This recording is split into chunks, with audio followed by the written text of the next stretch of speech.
Adulteration ನಿಂದಾಗಿ ಬಹಳ ದೊಡ್ಡ ಮಟ್ಟದ ಸಮಸ್ಯೆಗಳು ಆಗ್ತಾ ಇದ್ದಾವೆ ಅಂತ. ಒಂದ್ 2 ವಾರದ ಹಿಂದೆ ನಮ್ಮ ಪಬ್ಲಿಕ್ ಅಕೌಂಟ್ಸ್ ಕಮಿಟಿ ಎದುರುಗಡೆ ಫುಡ್ ಸೇಫ್ಟಿ ಅಂಡ್ FSSA ಏನದು ಸಂಸ್ಥೆ ಇದೆ ರೆಗ್ಯುಲೇಟರ್, ಅವ್ರನ್ನ ನಾವು ಕರೆಸಿದ್ವಿ. ನಾನು ಬಹಳ ತಯಾರಿಯಿಂದ ಮೀಟಿಂಗ್ಗೆ ಹೋಗಿದ್ದೆ. ನಮ್ಗೆ ಆಶ್ಚರ್ಯ ಆಗೋದೇನು ಅಂತಂದ್ರೆ, ಬಹಳಷ್ಟು ಫಾರಿನ್ ಕಂಪನಿಗಳು ಇಂಡಿಯಾದಲ್ಲಿ ಅದೇ ಪ್ರಾಡಕ್ಟ್ ಅನ್ನು ಮಾರುವಂತಹ ಸಂದರ್ಭದಲ್ಲಿ ಕಳಪೆ ಕ್ವಾಲಿಟಿಯನ್ನು ಇಂಡಿಯಾದಲ್ಲಿ ಮಾರ್ತಾ ಇದ್ದಾರೆ.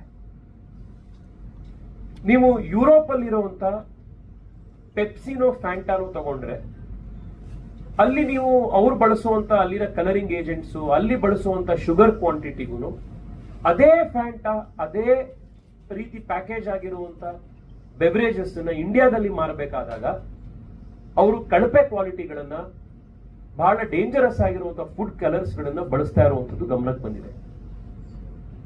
ಇದು not just across one product, across the line ಇದು